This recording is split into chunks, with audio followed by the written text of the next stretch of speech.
أود أن أرحب بالزملاء الثلاثة لهذه الجلسة الثانية. دكتور مأمون عبد الكريم الذي سيتحدث لنا من سوريا عن التحديات التي تواجه حماية أصالة التراث الثقافي بعد الحروب من خلال التجربة السورية وبالذات مدينة حلب. وبعده الدكتورة مي الإبراشي التي عملت بشكل كبير مع المجتمعات المحلية وستتكلم عن التراث كمحرك للتنمية والمبادرة التي عملت بها في القاهرة التاريخية الأثر لنا التي أطلقتها جمعية الفكر العمراني مجاورة في القاهرة التاريخية أو مجاورة بالمصري. ودكتورة عمرة حجي محمدويتش التي ستتكلم على المجتمع والأطلال ومهنية التراث وإيجاد طرق لتسليم التراث الذي دمرته الحرب بكامل غنى أصالته. أعتقد أن الخبرة أيضا من البوسنة والهرسك لدكتورة عمرة هي غنية جدا، وهي عملت أبحاث كثيرة حتى في مجال الأصالة. نرحب بكم جميعا ونبدأ لنعرف بالدكتور مأمون عبد الكريم. زميلي أنور سابق، أرجو أن تعرف بدكتور مأمون. شكرا دكتور زكي. الدكتور الأستاذ مأمون عبد الكريم حاصل على دكتوراه في علم الآثار الكلاسيكي من فرنسا عام 1997. يعمل في جامعة دمشق منذ عام 2000، وعمل كمدير الآثار كمدير المتاحف والشؤون العلمية في المديرية العامة للآثار والمتاحف بين عامي 2000 و2004. شغل منصب رئيس قسم الآثار في جامعة دمشق بين عامي 2009 و2012، ومديراً عاماً للآثار والمتاحف في سوريا بين عامي 2012 و2017، وهو المدير المشارك للبعثة السورية الفرنسية المشتركة في شمال سوريا. له العديد من الأبحاث العلمية المنشورة، وحاصل على العديد من الجوائز والتكريمات الدولية تقديراً لجهوده المميزة في حماية التراث الثقافي السوري خصوصاً خلال سنوات الحرب. تفضل دكتور مأمون. شكرا جزيلا أستاذ أنور. بالبداية طبعا أتقدم بالشكر الجزيل لمركز الشارقة وطبعا وبشكل أخص مديرها الصديق دكتور زكي أصلان بما تقومون من أعمال رائعة في خدمة التراث الثقافي العربي بالمنطقة. وبصراحة لعبت هذه المراكز الإقليمية إن كانت في شارقة أو في بحرين، حيث تأسس هناك أيضا مركز إقليمي من قبل صديقنا دكتور أنور دكتور بوشناقي، كيف يستطيعون من محور إقليمي أن يجمعوا الأقطار العربية برؤية واحدة، أن ينطلقوا كيف نجتمع بمبادئ مشتركة لحماية تراثنا المشترك، تراثنا في نهاية المطاف عربي إسلامي عالمي. كل ذلك بصراحة لا أستطيع إلا أن أقدم الشكر الجزيل لكم على كل هذه المبادرات وهذه الفعاليات التي تقومون بها في خدمة التراث الثقافي العربي الإسلامي والعالمي. طبعا محاضرتي اليوم أود أتحدث عن حلب، التحديات التي تواجه أصالة التراث الثقافي السوري من خلال التجربة السورية وخاصة في مدينة حلب، لأنه بصراحة عندما نقول التجربة السورية يعني أيضا هناك مدن أخرى كحلب مثل تلتمور وغيرها من المدن المدرجة على التراث العالمي أو غير مدرجة والتي هي مدرجة على الوطنية، كلها تعرضت إلى دمار هائل بسبب الأزمة الحالية التي تمر ببلدنا منذ عام 2011. هنا أتحدث بصفتي كأستاذ جامعي وكمدير عام سابق عملت أثناء الحرب إدارة الأزمة خاصة مدينة الحلب، كيف عشنا من المرارة والدمار الذي لحق بهذه المدينة الاستثنائية. وكما تعلمون مدينة حلب هي أم المدن التاريخية، هي أيقونة من أيقونات مواقع التراث العالمي، لها تاريخ طويل 4000 عام من التطور العمراني والمعماري، وما تركت من بصمات رائعة لتلك الحضارات التي مرت بهذه المدينة نجدها في القلعة المهيبة الرائعة، في جامع الأموي، بجوامع الأخرى، بكنائسها، بأسواقها التاريخية الرائعة.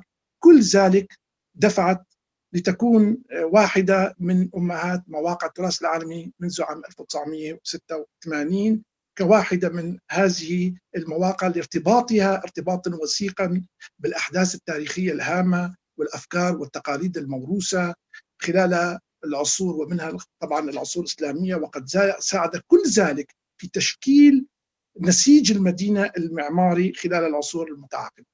ولكن للأسف أمام هذه الجمالية التراث والغنى التراث في هذه المدينة العظيمة والعريقة والغالية على قلوب كل السواح الذين زاروها أو عشاق العمارة الذين زاروا هذه المدينة والتراث، إلا أصروا وأن عادوا مرة وثالثة ورابعة إلى هذه المدينة لعشقهم لهذه المدينة. كل هذه الجماليات للأسف أصبحت خلال الأزمة السورية التي عاشتها هذه المدينة، خاصة 4 سنوات من 2012 إلى 2016، يعني 4 سنوات تحولت إلى ساحة معارك.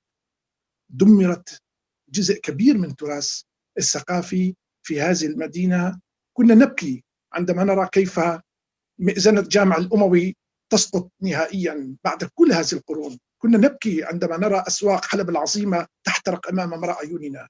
كنا نبكي ونتألم ونحن نرى ماذا جرى في هذه المدينة من الدمار أمام مرأى عيون كل العالم. كنا نقول لو استمرت الحرب، أعمال حربية في هذه المدينة، سوف تكون مثلها مثل أي مدينة أخرى بعد الحرب العالمية الثانية. لحسن الحظ توقفت الأعمال الاشتباكات في هذه المدينة، وعاد الأمان والسلام إلى مدينة حلب منذ 2016.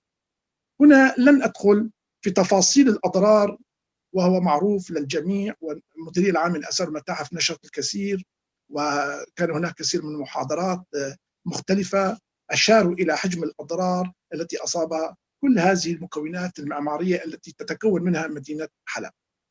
طبعا نحن نتحدث بكلمة واحدة، أكثر من 60% من تراث مدينة حلب متضرر بمستويات مختلفة، بين بسيطة متوسطة وشديدة أو نهائية، بمعنى مختفية. اليوم لن أدخل ضمن تفاصيل الأضرار كما قلت، ولن أدخل ضمن إطار المشاريع التي نفذت. سأتحدث عن التحديات. أين نحن أمام المشكلة؟ كيف سننطلق نحو المستقبل؟ كيف سننقذ مدينة حلب ضمن المعطيات الموجودة بعد 4 أعوام من عودة الأمان والسلام إلى المدينة؟ هل نحن تقدمنا كثيرا؟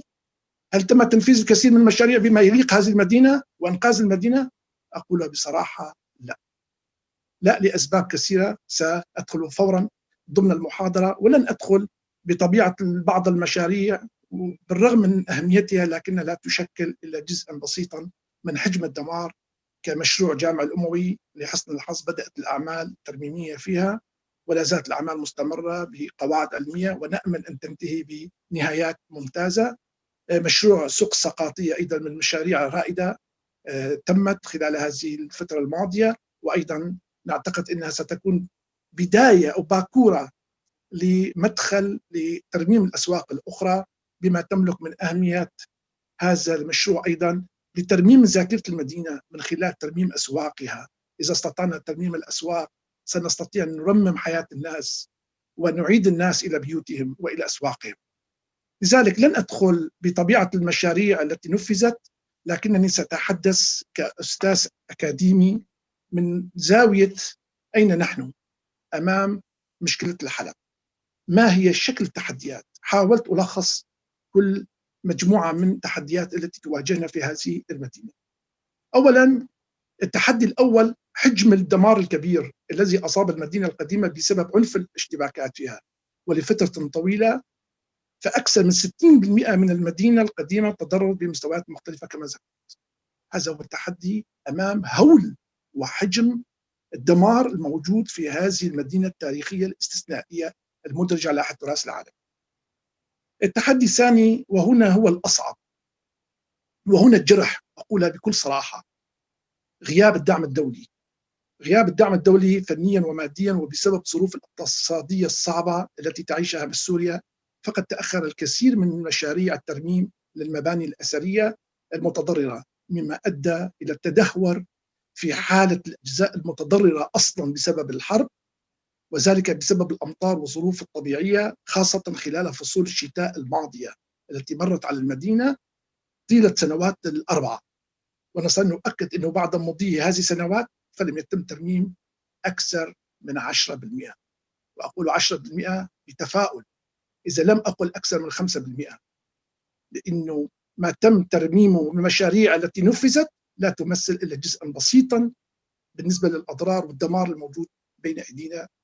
وهنا أعتقد سيكون من المفيد مع الدكتور منير بوشناقي غدا ضمن إطار محاضرة الثقافة الدبلوماسية لماذا غياب الدعم الدولي أن تغيب من مدن تراثية استثنائية عالمية فقط لأن هناك خلافات سياسية. نتمنى أن نكون دائما أقوياء في الثقافة الدبلوماسية، وهو محور مهم غدا، حتى نتجاوز الخلافات السياسية المرتبطة بالأزمة السورية، لأنه في النهاية مدينة حلب هي لكل السوريين، هو تراث عالمي.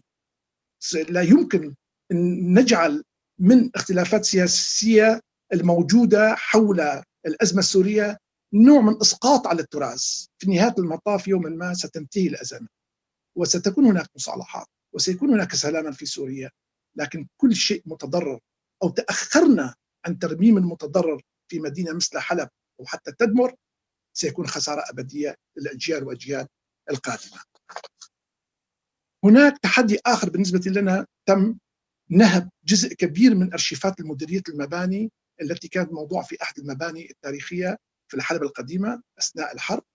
إذا اليوم نحن أيضا بحاجة إلى شركائنا الدوليين الذين عملوا في مدينة حلب لتزويدنا بكل ما لديهم من أرشيفات الموجودة حتى نعيد ترميم قواعد البيانات، وسنحتاج حكما إلى الدعم الفني والمادي لتأسيس هذه القواعد بما يخدم تراثنا وتوثيقه.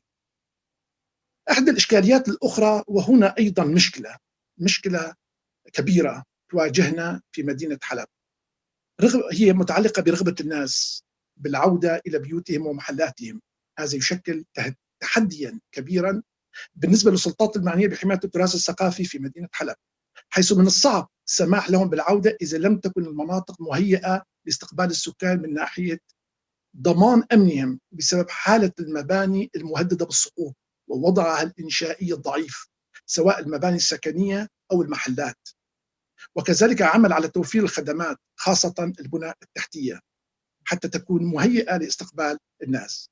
كما أن العودة السريعة للناس وبكثافة سيؤدي إلى الإضرار بأصالة المباني في الأحياء القديمة، وهذا ما حدث في البداية عندما أشارت التقارير العلمية الصادرة من مديرية الآثار والمتاحف إلى وجود كم هائل من المخالفات قام بها السكان بسبب الترميمات التي تمت على المباني بهدف عودتهم إلى بيوتهم. طبعا كانت هناك فكرة أنه أعطاء بعض الترميمات البسيطة وتهيئة بعض الظروف للناس للعودة إلى بيوتهم، لكن في لحظة معينة اكتشفنا بعد مضي حوالي أقل من سنة اكتشفنا هناك الكثير من المخالفات.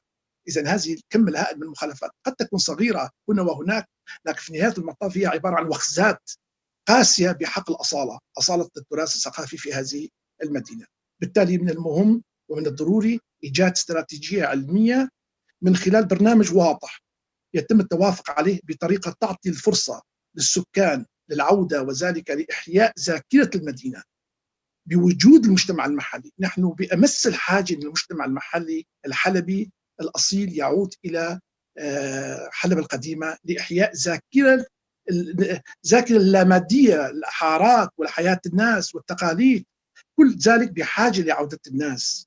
وبنفس الوقت من المهم أيضا ضمن هذا البرنامج المدعوم، من المفروض يكون مدعوم وطنيا ودوليا، حول أهمية عدم الإضرار بأصالة المباني الأثرية من خلال مخالفات وتجاوزات غير قانونية. بالتالي نحن أمام حاجة ماسة لبرنامج متكامل تعطي الفرصة للأهالي للعودة إلى بيوتهم، وفي نفس الوقت نحمي التراث ضمن مهل زمنية واضحة وضمن مشاريع محددة. أعتقد هنا من المهم الإشادة بفكرة مشروع سوق السقاطية التي قامت بها مؤسسة أغا خان. هذا المشروع كان يهدف إعادة إحياء ذاكرة المدينة من خلال إحياء منطقة من الأسواق، وتكون باكورة الأعمال الترميم لكل الأسواق. بالتالي ستعطي فرصة لإقناع الناس للعودة إلى أسواقهم. عندما الأسواق تكون حية وقائمة ستكون هناك اندفاعا للعودة الأهالي، وستعود ذاكرة المدينة كما كان قبل الأزمة. وكل يعرف، وكل من زار مدينة حلب يعرف قيمة الأسواق القديمة في هذه المدينة.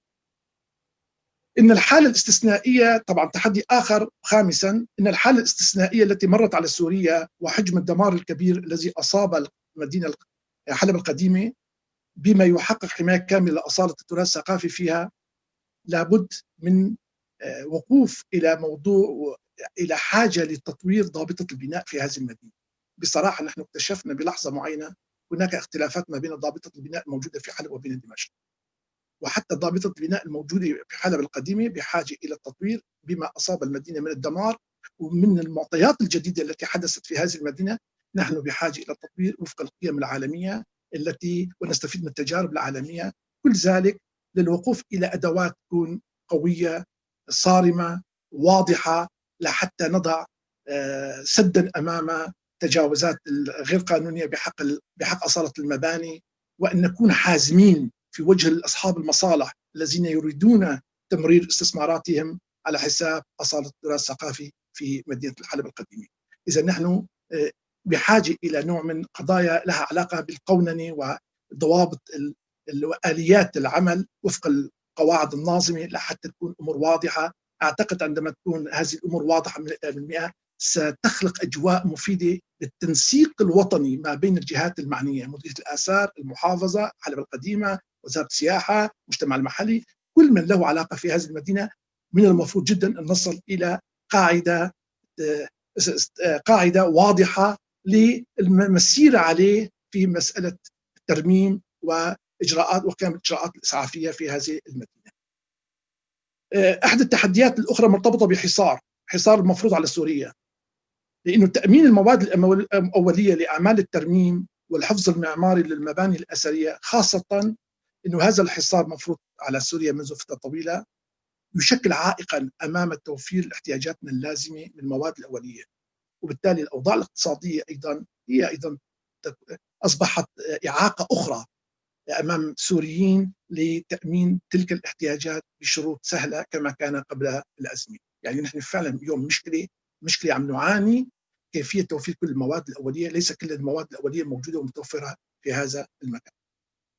تحدي من التحديات الكبرى وواجهناها في السنة الأخيرة من عملي كمدير عام الآثار والمتاحف ومن خلال مناقشاتنا مع مؤسسة أغا خان الذين بدأوا أعمالهم آنذاك، متعلقة بهجرة أعداد كبيرة من أصحاب المهن المتعلقة بالعمارة التقليدية من هذه المدينة. هذه الهجرة سبب نقصا كبيرا في الأيدي الماهرة التي تستطيع أن تقوم بقيادة ورشات العمل في مجالات مختلفة من بناء حجر، وأصحاب الأخرى في مجالات الخشب والعجمي والزخرفة والزجاج وكل هذه الأعمال. إن حجم الدمار في مدينة حلب يتطلب أعداد كبيرة من الورشات والحرفيين في اختصاصات مختلفة لترميم المباني الأثرية المتضررة، خاصة أن الأعداد المتوفرة لن تكون كافية لإعادة تأهيل المباني الأثرية بسبب حجم الكبير ضمن فترة زمنية مناسبة. بالتالي ربما نفقد الكثير من الوقت ولسنوات طويلة للوصول إلى أهدافنا في إنقاذ مدينة حلب القديمة، ما يؤدي إلى احتمالية تعرض الكثير من المباني إلى مزيد من التدهور وتأخر عودة المجتمع المحلي إلى أحيائها القديمة. من هنا من الضروري تكثيف دورات التدريبية لتأهيل الشبان في المهن الضرورية التي تساهم في إعادة تأهيل مدينة حلب. وخير مثال على ذلك ما قامت به مؤسسة أغا خان التي قادت مجموعة دورات تدريبية في مجال نحت الحجر بالتعاون مع مديرية الآثار في عام 2017. وهنا أيضا دعوة إلى إكرم شارقة لتقوم بدور بتقديم المساعدات ويكون تعاون بهذا المجال. وأعتقد بما تملك مركز إكروم من التجربة العميقة والقديمة في هذا المجال بقيادة الدورات، أعتقد سيكون لها وقعا إيجابيا في هذه المسألة. ونأمل أن نجد ضمن محاور التعاون المستقبلية بين إكروم والسلطات الأثرية السورية مستقبلا مثل هكذا مشاريع، طبعا بدعم من المجتمع الدولي، ونحن بحاجة إلى هذا الدعم الدولي.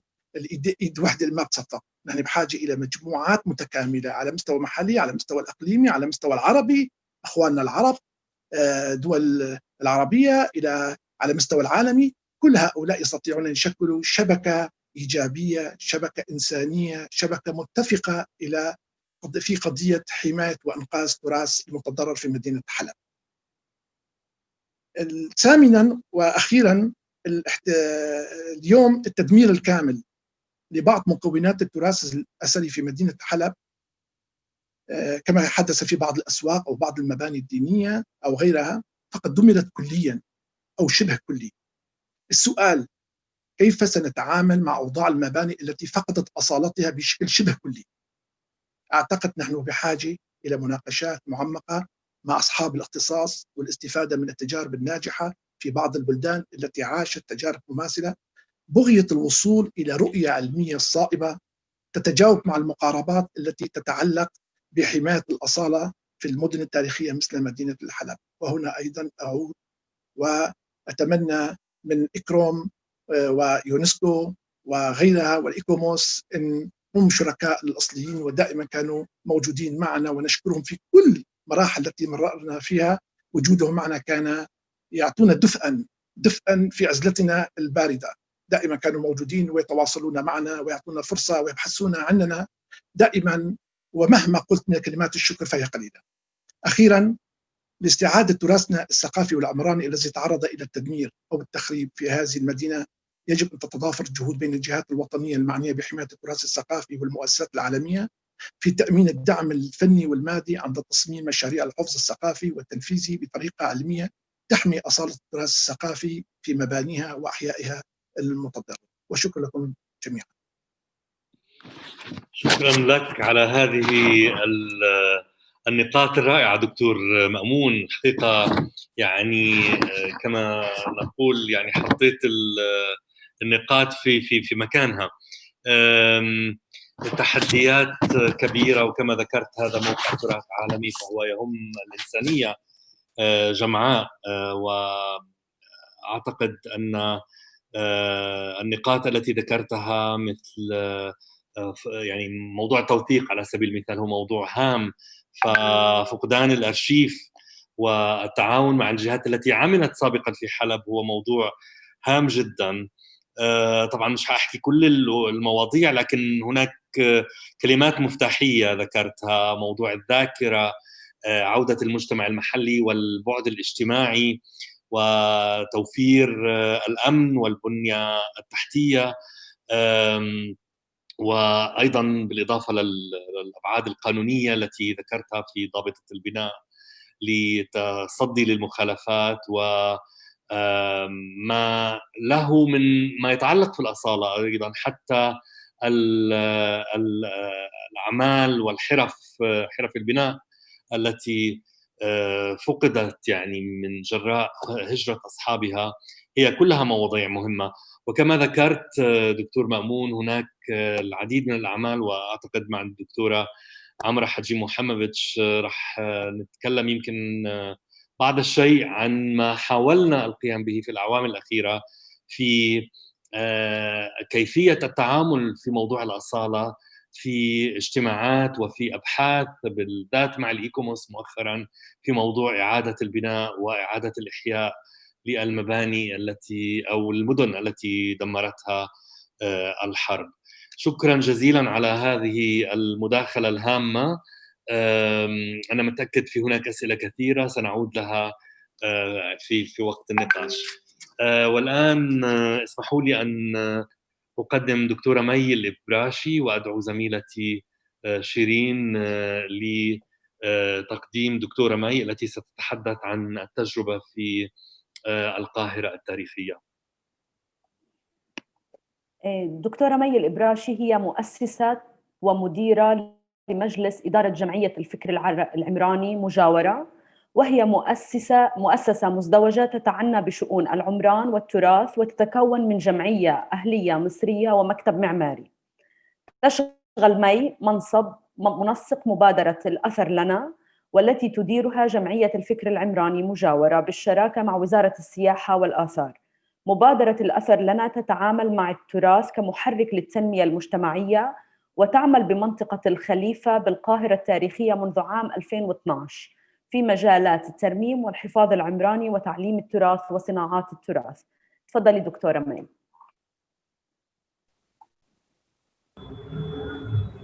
شكرا على الدعوة الكريمة، ويعني يسعدني أكون معاكم مع المجموعة المتميزة من المتخصصين في التراث والآثار. أنا هعمل شير سكرين دلوقتي.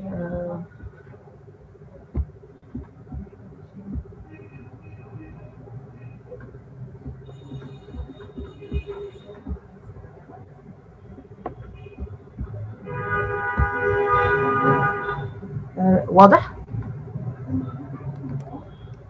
تمام. اوكي.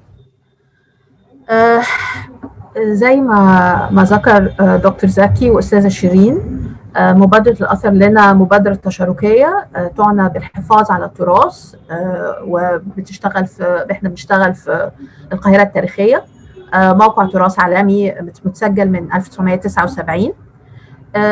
احنا بنشتغل في المنطقه الجنوبيه من القاهره التاريخيه، عند الارقام 2 و3 و5 في الخريطه اللي حضراتكم شايفينها على الشمال. وهم 3 مناطق.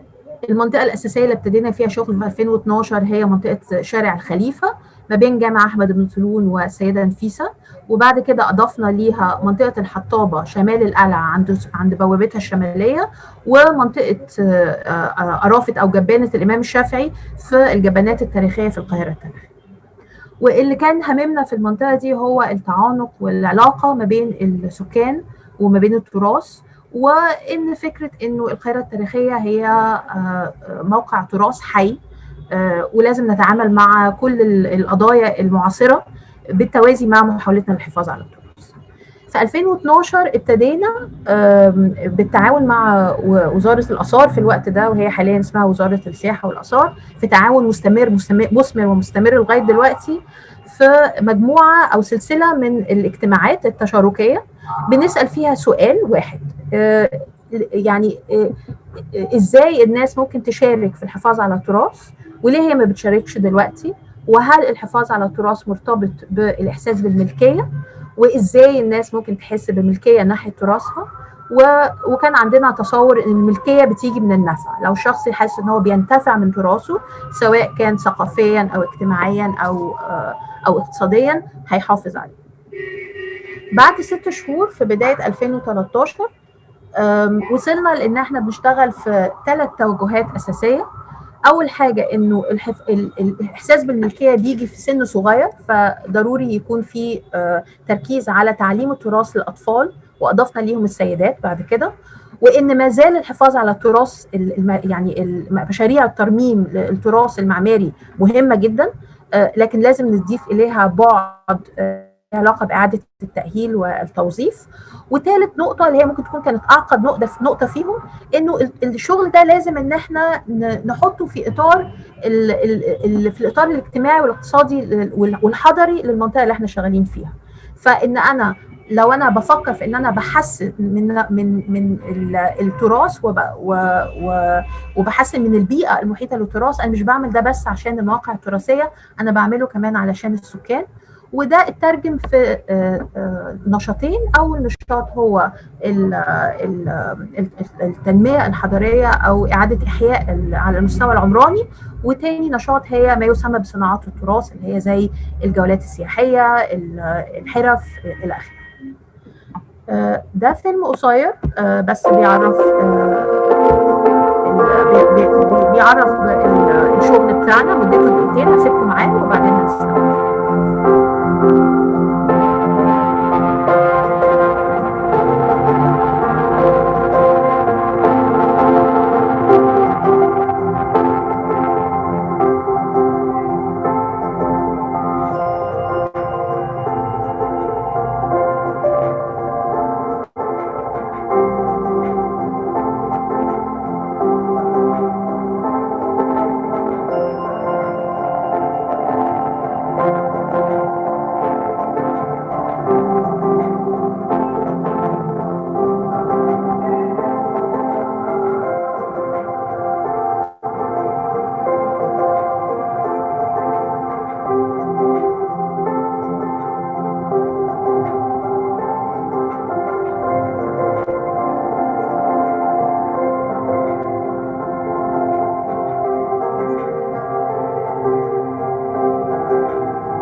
زي ما حضراتكم شايفين احنا بنشتغل في الثلاث مجالات اللي كنا حددناهم في 2012 لغايه دلوقتي. فاحنا اشتغلنا لغايه دلوقتي على ترميم 3 مباني اثريه من القرن ال 12 وال 13، وشغالين حاليا على ترميم 2 تانيين. ممكن يكون اهم مشروع عملناه واحتمال نعمله لغايه دلوقتي هي قبه الامام الشافعي، طبعا غنيه عن التعريف. وبالتوازي لده بنشتغل كمان على مباني غير مسجله، تاريخيه غير مسجله، وبيبقى الهدف من ده اعاده توظيفها بحيث ان احنا نستخدمها في نشاطاتنا الثانيه، زي المبنى اللي حضراتكم شايفينه على الشمال. فمثلا من اول مبنى احنا اشتغلنا على ترميمه هي قبه شجره الدر، وده برضو مبنى تاني احنا حاليا بنستعمله برضو لنشاطاتنا الاجتماعيه وفي تعليم التراث بالذات، وهو مبنى من نهايه القرن ال 19، مبنى سكني. تاني حاجه بنشتغل عليها في تعليم التراث وصناعات التراث. احنا ابتدينا زي ما كنت قلت مع مجموعه نشاطات للاطفال مع مدارس ابتدائيه، واسسنا معسكر صيفي لاطفال الخليفه برضو لتعليمهم التراث. وبعد كده ابتدينا ان احنا كمان طورنا الموضوع وبقينا بنشتغل مع المراهقين والمصممين والحرفيين على يعني موضوع اكثر تطورا في سكه صناعات التراث، بحيث ان احنا نعلمهم ازاي يستوحوا التراث ويطلعوا منتجات او نشاطات تكون يعني مدره للربح ونوع من كمورد اقتصادي. وبنشتغل كمان في الترويج للتراث بتاع المنطقه من خلال يعني نشاطات كتيره على مدى السنه، اهمها نشاط سنوي اسمه عيد يومك في الخليفه، بيشمل جولات، فنون شارع، معارض الى اخره. بالنسبه لمدرسه الاطفال، اهم حاجه ممكن اقولها في النقطه دي ان هي مش بتعلم تراث بس، هي بتعلم، ممكن تكون بتعلم عربي وانجليزي وحساب، بس كله من منظور تراثي وبمساعده اهالي المنطقه. واحنا ابتدينا باقل من 30 طفل، حاليا عندنا 80 طفل وممكن يزيدوا لو احنا كنا الكباسيتي بتاعتنا بتسمح. والمدرسه دي الظريف فيها كمان انه يعني لغايه قريب جدا كان بيتم تمويلها من خلال نشاطات مدره للربح، زي مدرسه يعني نشاط موازي للمدارس الخاصه باجر، والاجر ده بيروح لتمويل المدرسه، وكمان من شغل استشاري احنا بنعمله في مجال تعليم التراث. ثالث يعني خط اساسي هو الخط اللي بيخص العماره والعمران. واحنا هنا كنا مهتمين جدا بالمشاكل الاساسيه اللي هي مشكله البنيه التحتيه ومشكله الخدمات، وركزنا بالذات على مشكله المياه الارضيه ومشكله المخلفات. بس على طول بنشتغل في سكتين، بنشتغل في سكه اكتر ليها علاقه بسياسات اداره التراث، فبنعمل دراسات بالتعاون مع الحكومه، ونتائج الدراسه بتروح للحكومه علشان ممكن يبقى في مقترحات للتعامل مع المشكله من جذورها. وكمان بنحاول نلاقي جوه المشكله الكبيره دي حاجه احنا نعرف نعملها. ففي الحاله دي كان التوجه بتاعنا ان احنا بنشتغل على طول على الاراضي الفضاء المهجوره او المستخدمه كاماكن لتجميع المخلفات، واعاده تاهيلها كمناطق ترفيهيه او رياضيه، وده بالتعاون مع مجموعه كبيره من الشركاء، بس اهمهم وزاره محافظه القاهره المصريه. بالنسبه لمشكله الميه الارضيه، هي في الحقيقه مشكله، هي مش ميه طبيعيه، هي ميه متسربه من الشبكات، لكن مشكله يصعب حلها، محتاجه مجهود ضخم جدا لحلها.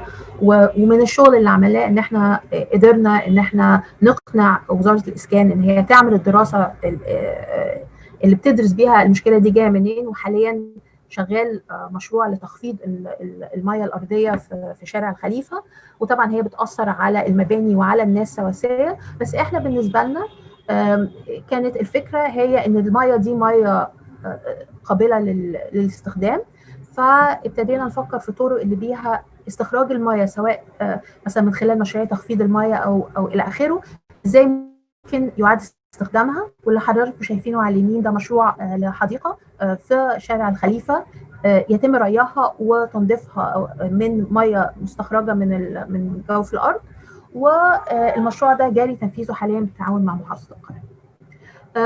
ما وقفناش خالص في ان احنا نعمل الدراسات الاوليه الكبيره اللي بيها نعمل دراسه احتياجات ودراسات لكيفيه اداره المناطق العمرانيه. فاحنا حاليا شغالين على conservation ومانجمنت بلان، مخطط للحفاظ والاداره لمنطقه شارع الخليفه. وكمان اشتغلنا على مخطط تاني لتطوير حي الخطابة اللي هو واحد من 3 مناطق اللي احنا بنشتغل فيها. والفكرة في حي الخطابة ان هو حي مهدد بالإزالة بالإخلاء والإزالة، لأنه مسجل كمنطقة عشوائية. فاحنا بقالنا دلوقتي 2 سنين بنشتغل مع الحكومة المصرية مع جهات مختلفة علشان نوصل معهم لحل بديل للهدم والإخلاء، حل بيبني على الإمكانية المنطقة دي أن يتم تطويرها عن طريق تطوير الآثار الموجودة فيها والحرف التاريخية اليدوية التاريخية الموجودة فيها. وبس هوري لكم دقيقة من فيلم احنا عملناه لنشاط موازي احنا كنا بنعمله في الخطابة، بيشتغل فيها مع سيدات الخطابة علشان يحكي المنطقة من وجهة نظرهم هم، علشان نبتدي نبرز التاريخ الصغير مش التاريخ الضخم. التاريخ الضخم بتاع الخطابة تاريخ القلعة وتسجيل الأنهاج تحت القلعة على طول وتسجيل القلعة وإخلاء المنطقة علشان القلعة تظهر. لكن التاريخ الصغير هو تاريخ الناس اللي هم تعايشوا أبا عن جد في المنطقة دي، وهم اللي خلقوا التاريخ اللي هو يعني له معنى اجتماعي ممكن يكون أقيم حتى من المعنى السياسي بتاع القلعة.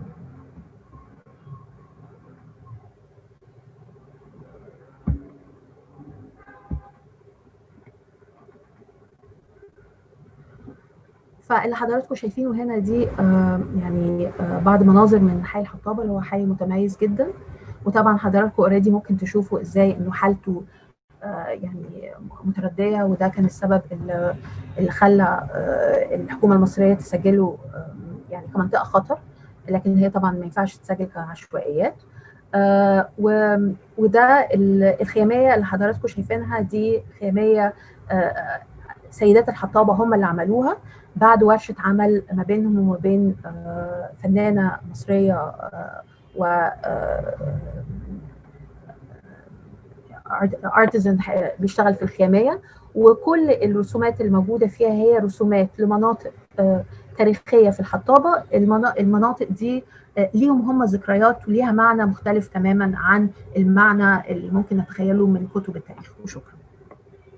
شكرا دكتورة مي على هذه المحاضرة المميزة، طرحتي فيها البعد التنموي والمجتمعي وعلاقته في يعني تغذية موضوع الأصالة من الزاوية أيضا السكانية المجتمعية، التراث اللاملموس إلى آخره، فاللامادي. شكرا جزيلا لك، وأنا متأكد في هناك أسئلة كثيرة لأنه الوقت عم بيمشي بسرعة وعندنا أسئلة كثيرة.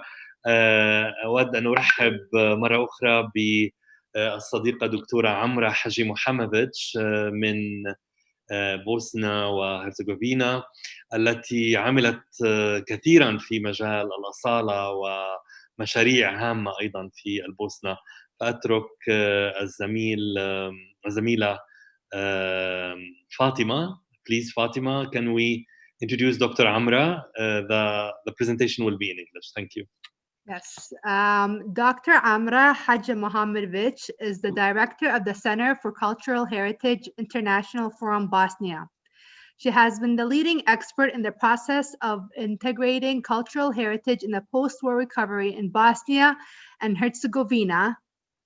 Dr. Amra has taught history of architecture and architectural conservation at the International University of Sarajevo, 2010 until 2019. She guest lectured across the world and published widely. She has worked as a consultant for UNESCO, ICROM, World Bank, ICOMOS International, OSCE, ARC-WH, and Welfare. Please, Dr. Amra, the floor is yours. Thank you very much, Fatima. Thank you very much, Dr. Zaki, for inviting me. I really feel very privileged to be at such a forum and to listen to my colleagues and wonderful presentations that are so inspirational that in fact I have been hesitating to start my own presentation or to start discussion about the presentations that I have listened to. Each of them is bringing a lot to discuss about, and I'm very much looking forward to have hopefully a forum and our meeting next year and continuing discussions that are both timely and necessary for the Arab region and also for the Muslim communities across the world. The word authenticity has remained as one of the most difficult conundrums in the global heritage academic, expert, and the policy designing fora since the adoption of the Venice Charter in 1964.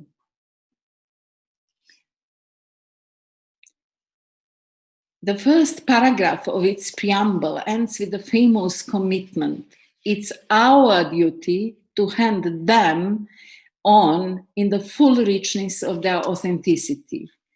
The commitment had been expressed on behalf of heritage professionals only. So the word "our" points to the duty of architects and technicians in Venice Charter. Them in this sentence signifies historic monuments, which is the term used in the Charter, and historic monuments in the Venice Charter have two values, may have two values, historic or artistic. The meaning of full richness of their authenticity has been challenged in different regional, cultural, societal, historic, and the object of conservation contexts.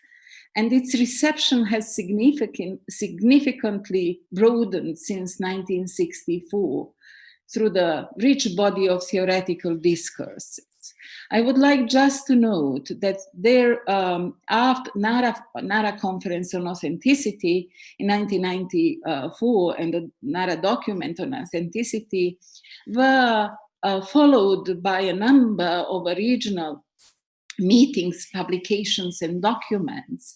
So beside this Asian regional meeting, we had Americas in Sao Paulo meeting with a Sao Paulo document, declaration, then a Riga Charter for the Eastern Europe and Europe. It's also implemented in Great Britain and the other parts of Europe.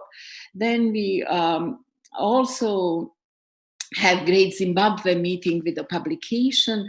So the Arab region and the specificity of the sort of Muslim tradition and existence of Waqf, as we have listened to wonderful presentation and the possibility and potential of the Waqf, and also about the sort of nationality of the heritage that is located in the Arab region, having in mind that the most important heritage for Muslims across the world, in fact, is in Arab region, and some kind of the practice of world heritage has been established with the Hajj. So it is extremely important to start this discourse, and I'm very grateful to ICROM and the Arab Forum to start discussion and this attempt to come to some kind of a agreement on what is a heritage, what is a conservation in this epistemological framework that we live in and that we are bound to as to our heritage. What are the authenticities and how do we in fact identify and how do we attribute values to which attributes? So I will narrow this short elaboration to the post-trauma rehabilitation of heritage questions of values, authenticity, and the role of professionals in relation to 4 terms, which I find relevant to understand the expanded haven of responsibility and demand for mastery on one side, and on the other, weakened authority of the heritage professionals today. So the terms are continuity, community, context, and critical approach. Without an initial intention to invent wordplay, the first letters are the same, and they really make the alliteration effect, which we can use to name this, for now, only for the purpose of this presentation, Paradigm C.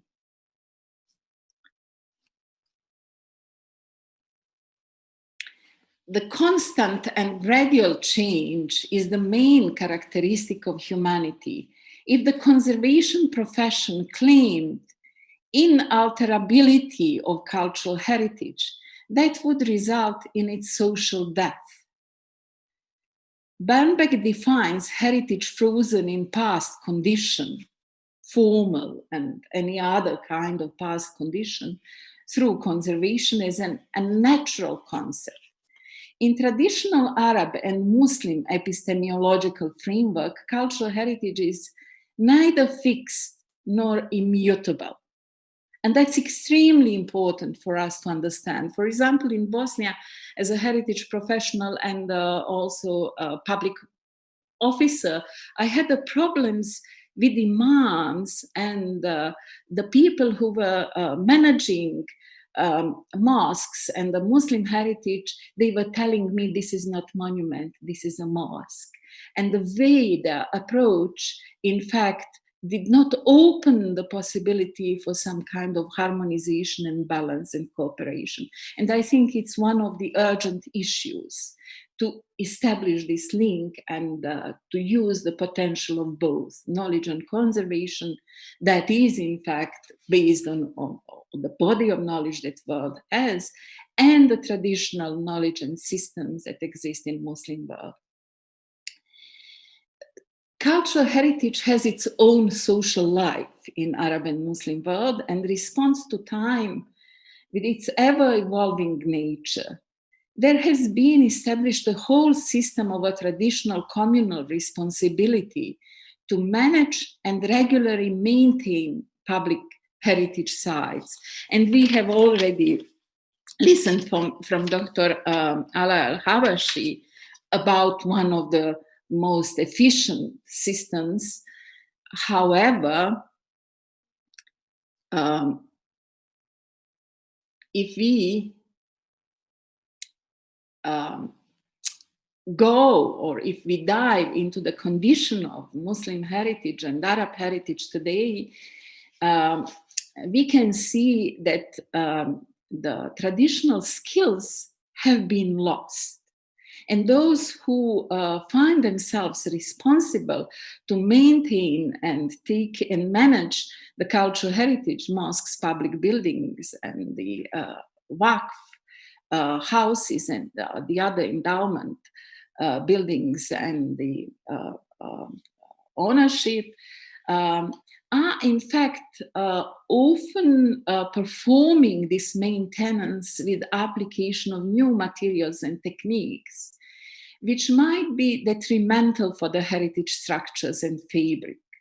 Systematic and wide education, training, and raising public awareness with an objective to reconcile traditional responsibilities and systems with the conservation standards are the top priorities in the Arab region and in the Muslim communities all over the world. For the open concept of heritage, the conservation has to be mastery of balance and full understanding of all attributes with an aim to maintain and evolve values to keep significance while managing adaptability and living nature of the heritage.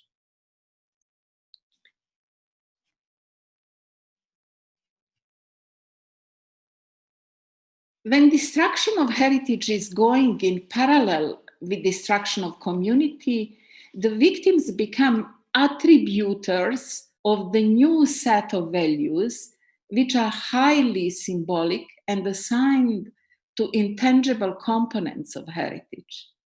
Bernbeck argues that when history violently returns, voids and fragments are re-evaluated and particularly important. The emptiness like this one, the emptiness of the Farhadiya Mosque in Banja Luka, you can see in the upper corner the mosque now when it is reconstructed. And the sites and remains, so you can see its fragments at the right-hand side of the slide, of this and the other destroyed monuments continue to keep significance once embedded in the structure, and they become object of heritagization by themselves after destruction.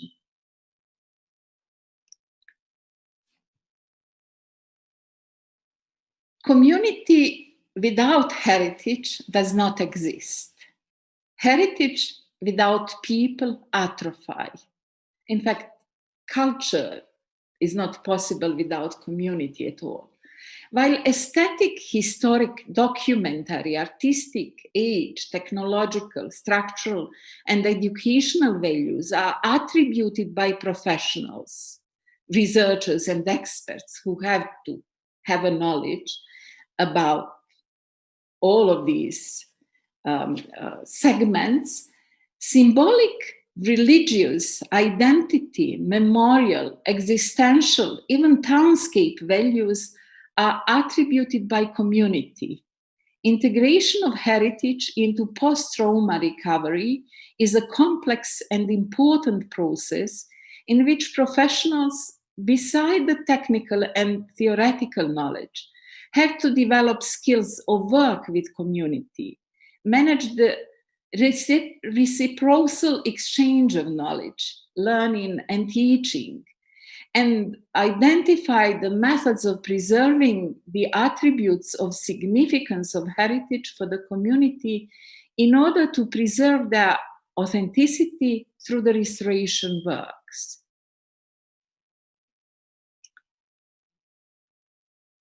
Conservation is even more than a tool for continuity. It could be a tool for cultural survival and enhancement, to borrow wording of Hasanuddin Khan. Bosnian policy of reconstruction of cultural heritage has been community-based and participative, with the objective that heritage is an agent of sustainable peace, agent of establishing mutual trust, agent of conveying messages of possibility of sustainable development and common life of the divided elements in the society.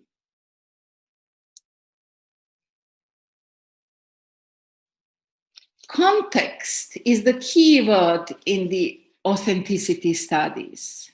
I will not talk about the context that authenticity is relative to, such as cultural, religious, historic, economic, regional, spatial, and physical.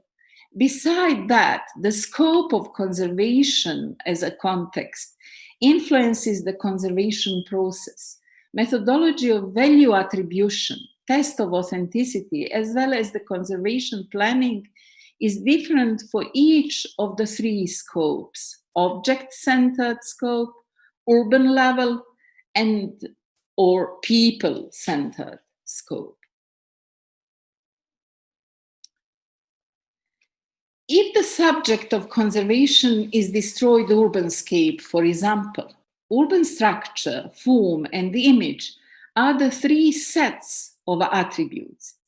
In that case, material and substance of individual sites or objects have less potential to convey the significance of the townscape, then its location, setting, size, shape, and function. It's in fact persistence in some cases as a foci of urban life, or distribution of the functions in the city. If the form of the urbanscape is attribute of the most important values, then architectural features like typology and style of buildings have to be carefully conserved, while the image in this trinity is the most complex set of intangible attributes, such as smells, sounds, traditions, habits, etc. At this slide, you can see Mostar in Bosnia, that is World Heritage Site with these zones of protection as a World Heritage Site, that in fact we exercised in Mostar both this urban level restoration or reconstruction, where some buildings were reconstructed without the material and substance authenticity, but with the authenticity of the city structure, image, and form to achieve it. The other buildings, such as Bridge and its surrounding, in fact, were considered as a object, sort of centered reconstruction and the authenticity of all attributes that are basic attributes for the objects, for the monuments, have been considered carefully in a way that material, the original material, was replaced with the same kind material.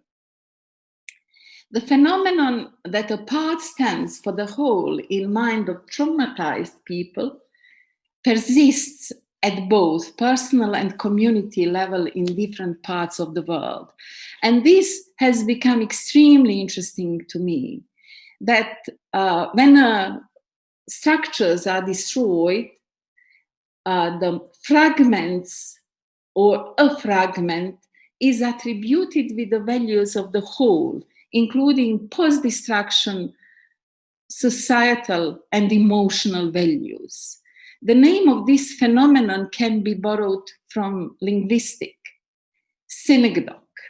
So I'm somehow coining synecdoche as a new context of attributing values and testing authenticity in the parts for the whole.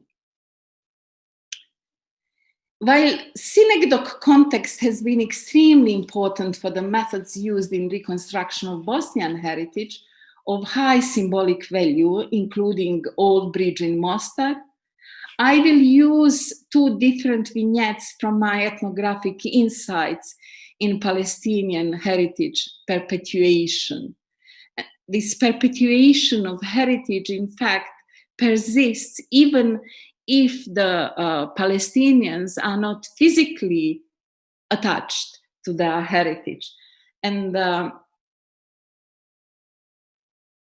first case is a synecdoche of the that we have as an example from Nablus. Nablusi architect Nasir Arafat was collecting the fragments of houses that were destroyed in air raid in 2004, when the whole settlements in Nablus and historical course were leveled to the ground by Israeli bombs. So he, in fact, started, you can see him at this photo, collecting windows, doors, gates, and trying to find the meaning to them, like keeping these fragments of houses as keeping a link to their architecture, to their meaning, to their symbolic meaning, to their inhabitants, and to the symbolization of the home that in fact they contained. So he attached the new values to these fragments, to these parts of destroyed elements of the Nablusi. He took these gates, tiles from the floors, etc., from the ruins, collected them and recycled them in the old soap factory that he inherited. That was also some kind of the neglected because of the war and the hazards that Nablus is exposed to. And he converted or made adaptive reuse of his soap factory into the cultural center that focused mainly on young and children, where they use these fragments of destroyed houses to paint their dreams, their understanding of their homeland of Palestine on them. So the gates that you can see here, the doors from destroyed houses, are named by Nasir Arafat homeless doors. So he somehow identified these fragments with the destiny of Palestinian people, who in fact was turned into the homeless nation through all these 20th century history, especially from 1948. And here you can see different kind of fragments. You know, the street plates with the numbers of the houses, the water pipes that he uses as candelabers, then some kind of the fragments of these wonderful tiles that were built, handrails, and children, in fact, using them as some kind of a educational tool and their link with the past. So the new values were attached to these synagogues. They undertook the meaning even larger than the meaning of the houses that were destroyed. The other example or vignette that I am using here to show the idea of the synagogue and its introduction through this lecture for the first time, through this presentation for the first time, into the theory of authenticity of heritage, is in fact due to my conversations with Shireen, and I would like to thank her and her family for being open to share with me their heritage, knowledge about their heritage. Shireen's husband, home village, Bassa, in the north of Palestine, is a place where his father was expelled from as a child of 12 and mother as a child of 1. So Shireen's husband was not born in the village, but it is his home village because it was sort of implanted in him through the stories of his parents. And he is doing that, transferring that to his children together with Shireen. All what home means and its center, the church, which none of them, including his father and mother, was able to visit for prayers during their lives, is moved to their home in Emirates now. How did they move the church that is destroyed, as you can see at this image? Shireen's husband, when he was able for the first time to visit his home village, took a piece of stone from the church and brought it to his home, to his father. The values, spirit, and feelings of belonging and being installed in the world are sublimed in a piece of stone and soil taken from the ruins of the village. They use it as mnemonics, not as idol, but as mnemonic, as tasbih, for their prayers and as a key of home in Bassa that they and their children belong to. It has become the most precious and fully authentic family heritage that in the next generation will become a community heritage of the larger number of the people. At the end, I would like to conclude with a sort of suggesting or reminding to the critical approach as the only approach that we can approve and accept when we are dealing with cultural heritage. Here you can see a Palestinian coming to the village that is depopulated, from which the people were expelled in 1948. All the houses are without gate and windows and without the rooms, destroyed. Lifta village. But people and children of those who were expelled and grandchildren are coming on a yearly basis. They are as some kind of, let's say, home pilgrimage. So I advocate for the critical approach. While we have to continue this discussion and develop some kind of the framework for understanding what are the values, what are the attributes of the values in Arab and Muslim world, what are the what is the authenticity and how authenticity is how the test of authenticity is to be in practice implemented. I would like to state, yes, all of that is extremely important, and it's timely and it's urgent to go into this sort of enterprise. Knowledge is important, but understanding heritage site and its context, including local communities, including all the other elements of context, is crucial. And the final conclusion, each case is a new, special, and instructive. I have enough sort of, I'm old enough to say that all projects that I have been working at, projects of reconstruction, restoration of cultural heritage, were in fact the best courses for me, the best school. Buildings, sites, and communities around them, in fact, taught me how to deal with the cultural heritage and how to be a better professional. Thank you very much for your attention. Thank you very much, Dr. Amra Haji Muhammad, for this fantastic presentation.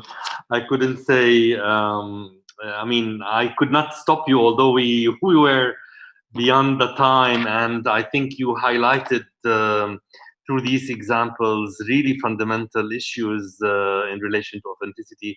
It was actually a pleasure and honor to have worked with you also on the joint project with ICOMOS, where we looked at several cases, but I think you highlighted these 4 points that you highlighted: continuity, community, context, and then looking at the critical approach and how conservation is very case specific, and the role of understanding of attributes, values in the local context, how it is important in order to really understand the process, perhaps more than the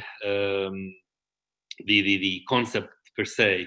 So thank you very much. I'm so sorry that we are really over the time that we scheduled.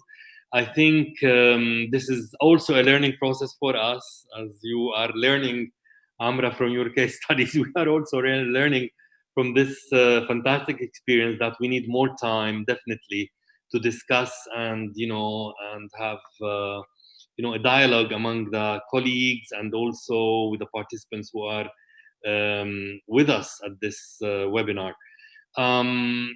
I promise everyone who sent us questions to answer them. We have your contact details, I believe, because you registered. So we will answer you. We don't have much time to answer all the questions. I can see there are critical questions, but I probably can ask the 3 speakers 3 questions only of the most interesting questions that we received, if you don't mind. And then we have to close the webinar because we are half an hour beyond schedule. I would like to start the first question to Dr. Ma'moon that came from Bruno Deland. To Dr. Ma'moon, do you want me to speak Arabic or is it okay? There is translation, I believe. العربية. أحكي بالعربي؟ أوكي. السؤال هو بالإنجليزي من برونو ديلاند. هو يسأل عن رأيك في إعادة بناء المنارة للمسجد الأموي في حلب اللي تدمرت في 2013، وهل هي بنيت كلياً بدون استخدام الحجارة الأصلية، وماذا يعني تعليقك على موضوع الأصالة والسلامة في هذه الحالة؟ وبنفس الوقت هو يهنئ المشروع سوق السقطية الذي كان هو مثال ناجح جدا بالتعاون مع الأغا خان. والحقيقة سوق السقطية فعلا هو كان مشروع هام، وإن شاء الله اللي مهتم في هذا الموضوع يبقى معنا لغدا حتى يشوف هذا المشروع اللي هو جزء من المشاريع اللي تقدمت لجائزة الإيكروم الشارقة. دكتور مأمون. شكرا جزيلا لك أستاذ دكتور زكي وصديقنا السيد برونو ديلاند الذي كان له أيضا أعمال جيدة جدا في ثلاثي الأبعاد وتقييم الأضرار في بعض الأماكن في حلب، ومنها بيت الغزالي وأجقباش وسوق سقاطية أظن أيضا. أعتقد بالنسبة للسؤال موضوع إعادة بناء جامع الأموي حاليا بالترميمات التي يقومون بها مشروع ومنها المئذنة. أعتقد موضوع المئذنة موضوع استراتيجي استثنائي لها مكانة في ذاكرة المدينة، في ذاكرة الدينية والشعبية والاجتماعية لكل طوائف الساكنة في المدينة. من المهم جدا أن يتم إعادة تأهيل وبناء هذه المئذنة حتى نعيد شيئا فقدناه من روحنا في هذه المدينة. أعتقد هناك فريق عمل ممتاز يقومون بالأعمال برئاسة الدكتور صخر علبي، يقومون بترقيم الأحجار الموجودة، وهناك كميات كبيرة وأنا قمت زيارات للمكان، يقومون بالترقيم وإعادة استخدام الأحجار الأصلية في المكان. لدينا مخططات، لدينا تفاصيل. إذا كان كل أمور موجودة ويمكن إعادة بنائها والتمويل موجود فلما لا؟ فأنا مع، لأنه بصراحة حلب بدون جامع الأموي سيكون شيئا ناقصا، والجامع الأموي بدون مئذنة سيكون شيئا ناقصا. فمن الضروري أن هذا المشروع أن يستمر بالتعاون مع جميع الفرقاء وفق المعايير العلمية، وفق القواعد العلمية المتبعة فيها في مشاريع إعادة تأهيل المباني المتضررة بعد الحروب على مستوى العالم. يجب أن نستفيد من تجربة الآخرين، لكنني أضم صوتي لإعادة بناء هذا المكان، لأنه بدون هذا المكان سيكون هناك جرحا ونزيفا دائما في قلوبنا. شكرا جزيلا دكتور مأمون. هناك أسئلة مشابهة من دكتورة ريحان صبري وأسئلة في موضوع الأوثنتيسيتي وإعادة البناء، وأعتقد في جوابك لهذا السؤال بتكون جاوبت على بعض من هذه التساؤلات. السؤال الآخر للدكتورة مي الإبراشي، في هناك سؤال عن هل هناك إشراك، في سؤالين حقيقة. ما هو الهدف الرئيسي من ممارسة فن الشارع في الأبنية الأثرية؟ والسؤال الثاني يتعلق في الإشراك مع، هل تتضمن مشاريعكم تدريب طلبة من كليات العمارة والآثار وإشراك أكاديميين وطلاب سواء من مصر أو خارجها؟ دكتورة مي.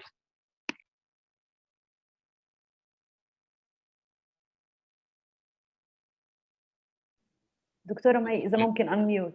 فن الشارع بيحصل في المناطق التاريخية مش في المباني الأثرية، وده بيكون على يعني لو حضرتك بتسأل بالذات على الرسومات والجداريات، الهدف منها هو أولا نوع من التعريف بالتراث بتاع المنطقة، ولأن احنا لما دخلنا في الأول كان صعب إن احنا نتدخل بطريقة يعني كبيره في المباني لان كان في مشاكل بنيه تحتيه، فده كان حل سريع ل يعني اضافه نوع من البهجه في المكان، وفي نفس الوقت بناء الثقه مع الناس، وكمان الترويج للاثار بتاعت المنطقه. بالنسبه للسؤال الثاني، ايوه احنا عندنا برنامج تدريب كل صيف بيشترك فيه مجموعه كبيره من المعماريين والاثريين، بس كمان عندنا يعني حاليا بقالنا سنه بنشتغل على ازاي ان احنا يبقى في اتاحه للمعلومه والمعرفه بطريقه منظمه اكتر.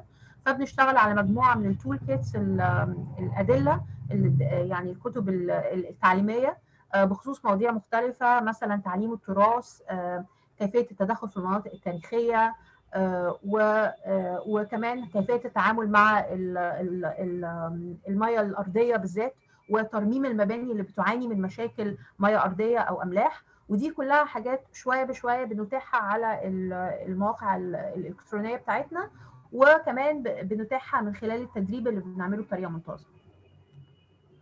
شكرا جزيلا دكتورة مي. The last question that I have is for Dr. Amra. There is a question. Dr. Amra, thank you for the interesting topic. When we collect fragments from sites related to our history, it seems that we collect parts of our life. Can I ask this question? Have you collected enough family stories and these memories and their memories about their places in the projects you were, involved or you come across with? And that's the question. I mean, have you had more cases in reality about these family stories and how it is important to highlight this point? In fact, the whole story of my integration into this, like post-war recovery of cultural heritage, starts with my encounter with one person who saved his life running from my hometown, and he entered, nobody knows how, to besieged Sarajevo. He came to my office with a piece of stone in his rucksack. So he was going by feet across the mountains in Bosnia. It's pretty wild. And he brought a piece of stone and he said, this is a stone of Charshia Mosque. That is the central mosque from 1519.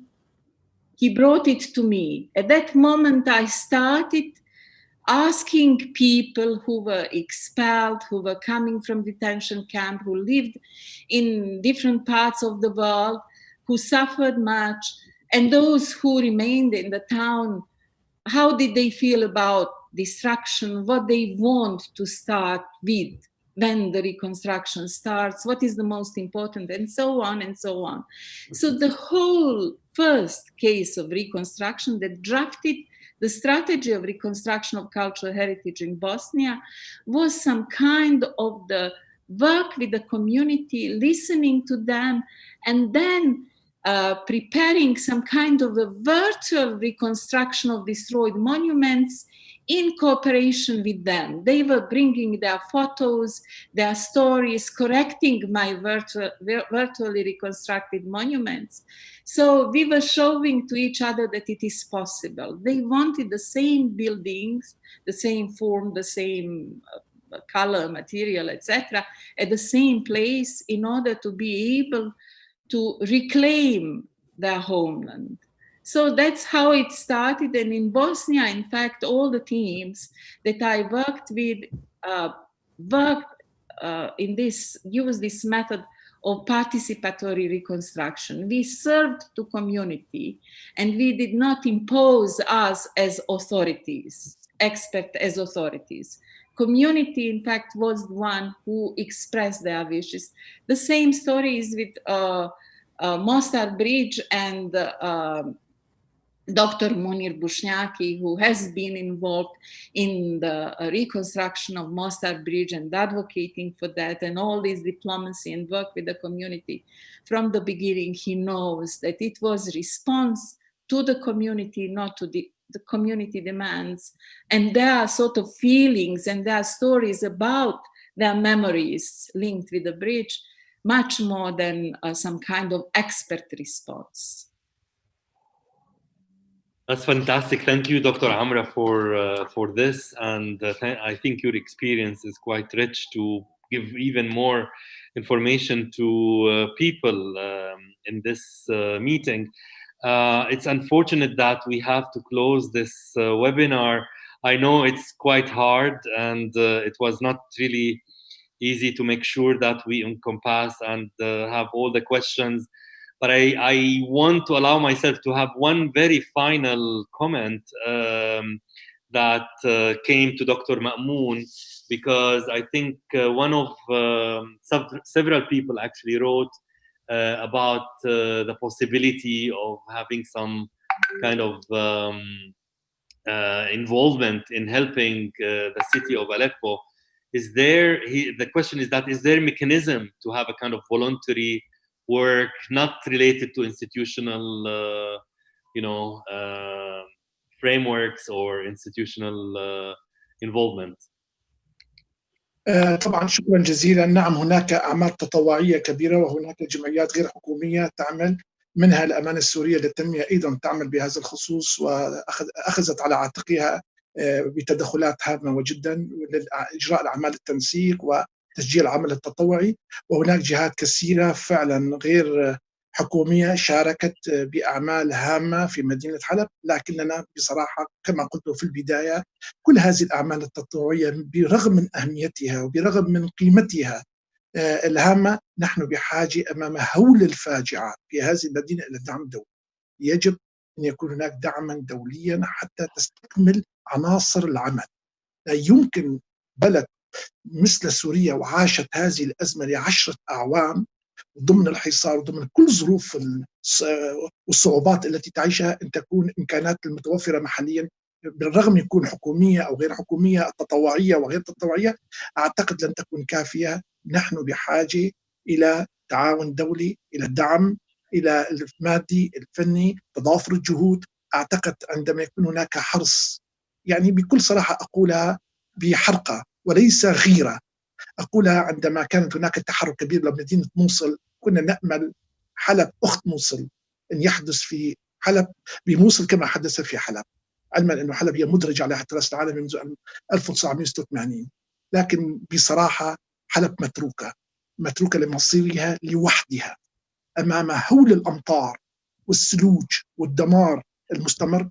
أعتقد سيكون هناك كوارث كبرى لن تكون متعلقة بالحرب، بل تكون بالطبيعة بسبب قلة الإمكانات والإهمال الدولي، ولا أقول وطني، لأنني مدرك من خلال زياراتي لمدينة حلب هناك حرص من أهل حلب، من مديرية الآثار، من المحافظة، من جهات التطوعية، من كل الناس، من أهل حلب، مصرون بكل ما لديهم من القوة أن يعيدوا الألق إلى مدينتهم وأن يفتخروا مرة أخرى بأن مدينتهم من المدن الهامة على مستوى التراث العالمي. لكن أعتقد كل هذا لن يكون كافيا، لا العمل التطوعي ولا العمل الحكومي، لأن الإمكانات كما قلت كثير صعبة وظروف صعبة.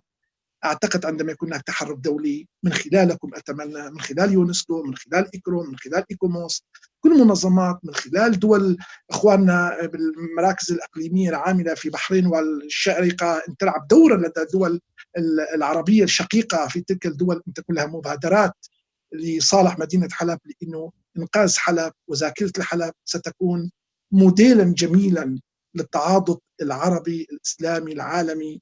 نستطيع أن نقول العالم مهما اختلفنا في السياسة، لكننا نستطيع أن نتفق في التراث وأن نحمي التراث سويا، لأنها الذاكرة الجمعية والهوية الجمعية للجميع بغض النظر إن كانوا سوريين أو غير سوريين. شكرا. شكرا جزيلا دكتور مأمون. أنا أعتذر عن يعني تعدينا للوقت، لكن الكلام طويل في الموضوع، ونتمنى أن نلتقي في الشارقة أو كما خططنا يعني في السنة القادمة. كنا نتمنى أن نكون سوية حتى نناقش كل هذه الأمور، لكن للأسف الوقت محدود، وكما وعدت سنجيب على جميع الأسئلة التي وردتنا في هذه الجلسات، وسنجيب عليها جميعها من خلال التواصل مع المتحدثين لهذا اليوم. غدا لنا لقاء لاستكمال هذا الملتقى أو هذه الجلسات الأولى من الملتقى، وسيكون أيضا هناك موضوع الجائزة، وأرى العديد من لجنة التحكيم موجودين معنا لعرض نتائج الجائزة. وهناك مشاريع مهمة جزء منها أيضا كان في هذه الحالات الدراسية التي قدمت اليوم، وأخص ذكر سوق السقطية، وهو مشروع هام أيضا كان له انطباع جيد من قبل لجنة التحكيم، ولكن سأترك لكم النتيجة لإعلانها غدا إن شاء الله. أشكر أيضا جميع المحاورين الذين سيكونون معنا غدا في الجلسات الثالثة عن المتاحف والتواصل.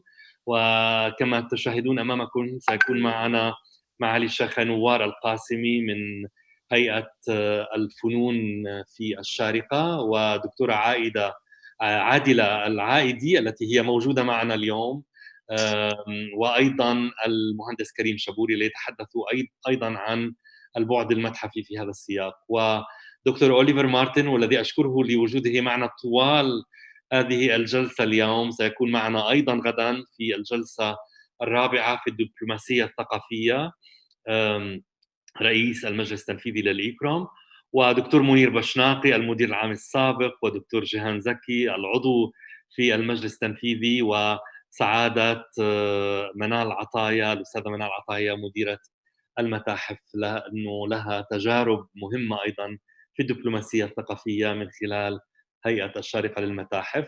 وسنعلن عن الجوائز إن شاء الله غدا، ونراكم بعون الله، ونتمنى لكم ليلة سعيدة. شكرا جزيلا.